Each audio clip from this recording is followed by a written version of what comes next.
मजदूरी करना पड़े, भैंस चराना पड़े, दूध निकालना पड़े, किसी के घर में मजदूरी भी करना पड़े, अगर सक्षम नहीं है तो पढ़ाई नहीं छोड़ेंगे। जिस दिन आप एजुकेशन ले लेंगे, पढ़ाई लिखाई कर लेंगे, फूले, पेरियार, अम्बेडकर, बहुजन समाज, हमारे नेता अभिनेता सब कुछ को जान जाएंगे। आपने देखिए लंदन, अमेरिका, दिल्ली जाने का, पढ़ने लिखने का, बड़ा करने का, बिल्कुल वो राजनीति आप समझ जाएंगे। जब आप डॉक्टर बनेंगे, इंजीनियर बनेंगे, साइंटिस्ट बनेंगे, इतिहासकार बनेंगे, डॉक्टर बनेंगे, प्रोफेसर बनेंगे, पत्रकार बनेंगे।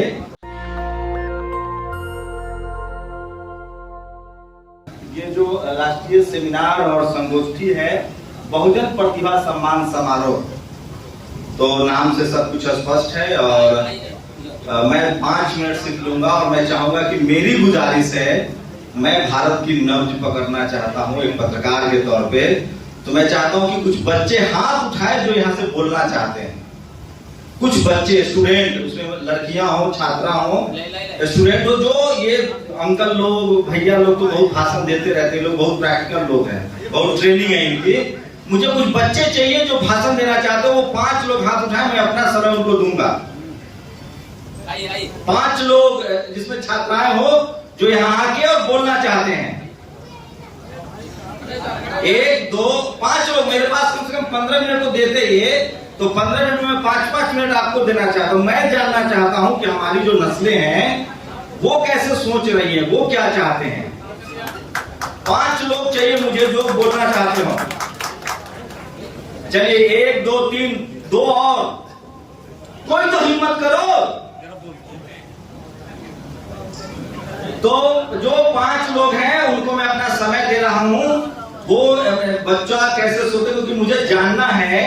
मैं चाहता हूं कि 5 बच्चे आए, वो बोले वो कैसे सोच रहे हैं। मैं 2 मिनट आपको बात करना चाहूंगा। मैं एक मामूली सा पत्रकार हूं, पहले टेलीविजन में नौकरी करता था, अब यूट्यूब चैनल चलाता हूं। मैं आप लोगों को देखकर बहुत खुश हूं और मैं सचमुच चाहता हूं कि आप लोगों से 5 मिनट बात करूं। बात ये करना चाहता हूं कि हम सब उसी हालात से गुजरे हैं जिस हालात से आप लोग गुजर रहे होंगे। मैं अपने समाज के बच्चों का स्टेटस देख रहा हूं। वही कपड़ा है जो मैं पहनता था जब मैं बच्चा था, वही पैर में जूते अच्छे नहीं है, कपड़े अच्छे नहीं हैं। सब हम लोग एक गरीब परिवार से हैं, मिडिल क्लास से हैं। लेकिन आप लोगों से मेरी गुजारिश है कि सपने बड़ा देखिए, सपने देखिए लंदन, अमेरिका, दिल्ली जाने का, पढ़ने लिखने का, बड़ा करने का। राजनीति जो हो रही है, मैडम ने कई बार कहा है कि राजनीतिक प्रश्न नहीं करना है, बिल्कुल वो राजनीति आप समझ जाएंगे जब आप डॉक्टर बनेंगे, इंजीनियर बनेंगे, साइंटिस्ट बनेंगे, इतिहासकार बनेंगे, डॉक्टर बनेंगे, प्रोफेसर बनेंगे, पत्रकार बनेंगे, तो आप सारी चीजें समझ जाएंगे।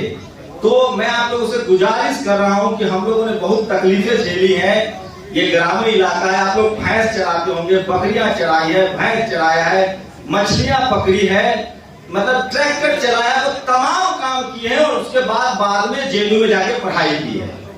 तो आप लोगों से गुजारिश है, इतना दूर से हम लोग आए हैं, आप 5 लोगों का भाषण भी सुनेंगे। मेहमान के बाद जो मेरा समय है वो आपको जाता है, लेकिन मैं एक ही गुजारिश करूंगा आप लोगों से कि आपकी मुक्ति का मार्ग सिर्फ एजुकेशन है। और जिस दिन आप एजुकेशन ले लेंगे, पढ़ाई लिखाई कर लेंगे, फूले, पेरियार, अम्बेडकर, बहुजन समाज, हमारे नेता अभिनेता सब कुछ को जान जाएंगे आप। तो वो तमाम बच्चे जो इस हॉल में हैं, एक वादा कीजिए कि किसी कीमत पर मजदूरी करना पड़े, भैंस चराना पड़े, दूध निकालना पड़े, किसी के घर में मजदूरी भी करना पड़े, अगर सक्षम नहीं है तो पढ़ाई नहीं छोड़ेंगे। है तैयार आप लोग इसके लिए? हाथ उठाइए। कितने लोग हैं पढ़ाई बैकड्रॉप नहीं होंगे? हमारे समाज की सबसे बड़ी विडंबना है कि हम लोग आधे बच्चे 8वीं क्लास के बाद स्कूल नहीं जाते हैं। मैं भी उसमें था। मैट्रिक करने के बाद 50% बच्चे स्कूल छोड़ देते हैं। इंटर करने के बाद 60% बच्चे स्कूल छोड़ देते हैं। और ग्रेजुएशन तक जाते जाते हम लोग सब पता ही नहीं चलता है। आप लक्ष्मण यादव या सुनील कुमार सुमन तभी बन पाएंगे जब आप कम से कम हायर एजुकेशन में जाएंगे, बीए करेंगे, एमए करेंगे। तो मेरी आप लोगों से बस गुजारिश है कि जिस फेज में हैं आप लोग, हम लोग भी इस फेज से निकले हैं। बहुत तकलीफें थी। आप लोग तो अच्छे हॉल में बैठे हैं, हम लोग तो कभी सेमिनार में भी नहीं गए। 15 अगस्त और 26 जनवरी के दिन जलेबी मिलता था। स्कूल की यही स्थिति थी, झाड़ू लगाते थे, मास्टर के टीचर का मार खाते थे।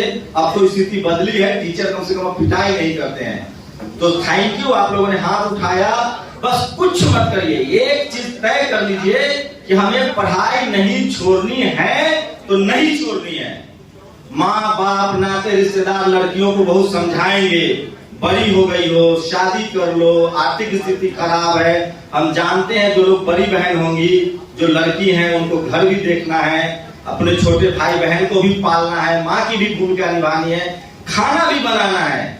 लेकिन मैं फिर गुजारिश कर रहा हूँ, प्लीज आप लोग पढ़ाई नहीं छोड़ेंगे ना, तो बोलिए, बोल क्यों नहीं है। मैं तो कोई राजनीतिक भाषण भी नहीं दे रहा हूं। अगर इतने बच्चे इन्होंने तय कर लिया कि आप लोग पढ़ाई नहीं छोड़ेंगे, तो बहुजन समाज जो लिखा हुआ है इस देश का, इस समाज का और आपका भी भविष्य बन जाएगा। इसलिए कुछ नहीं बोलना है, कोई नफासुदी नहीं, कोई ज्यादा भाषण नहीं। आप लोग तय कर लीजिएगा कि किसी कीमत पर पढ़ाई नहीं छोड़ेंगे, जो हो जाए, ड्रॉप आउट नहीं होंगे। और जैसे ही आप पढ़ते जाएंगे, आपके जीवन में इतने सारे रास्ते मिलेंगे ना, आप कल्पना नहीं कर सकते हैं। बढ़िया कपड़ा, दुनिया भर का घूमना, आज जैसे लोग मंच पर आके हीरो बन रहे हैं, वैसे आप भी कल बनेंगे। शर्त यही है कि पढ़ाई नहीं छोड़ना है। उसके बाद आप बिजनेसमैन बनिए, इंजीनियर बनिए, डॉक्टर बनिए, जो भी बनिए, पढ़ाई मत छोड़िएगा। तो तैयार है? कोई पढ़ाई नहीं छोड़ेगा ना? शुक्रिया मेरी बात मानने के लिए। और जो लोग 5 लोग हाथ उठाए हैं, उनको आके भाषण देना है। मुझे लगा, मैं दिल्ली से आया हूं, मैं बहुत परेशान था, मुझे लगा मैं क्यों जा रहा हूं, क्यों अपना टाइम वेस्ट कर रहा हूं। लेकिन आप लोगों से मिलकर बहुत खुशी हुई। बचपन याद आ रहा है कि ठीक हमारे हालात भी ऐसे ही थे और ये हालात बदलेंगे अगर हम पढ़ाई नहीं छोड़ेंगे तो। शुक्रिया। नेशनल दस्तक की आपसे गुजारिश है कि अगर इसको बचाना चाहते हैं तो नेशनल दस्तक को सब्सक्राइब करने के लिए रेड कलर के सब्सक्राइब बटन को दबाएं, फिर बेल आइकन की घंटी दबाएं। नेशनल दस्तक को बचाने के लिए बहुत जरूरी है कि हर खबर को शेयर करें, लाइक करें, कमेंट जरूर करें।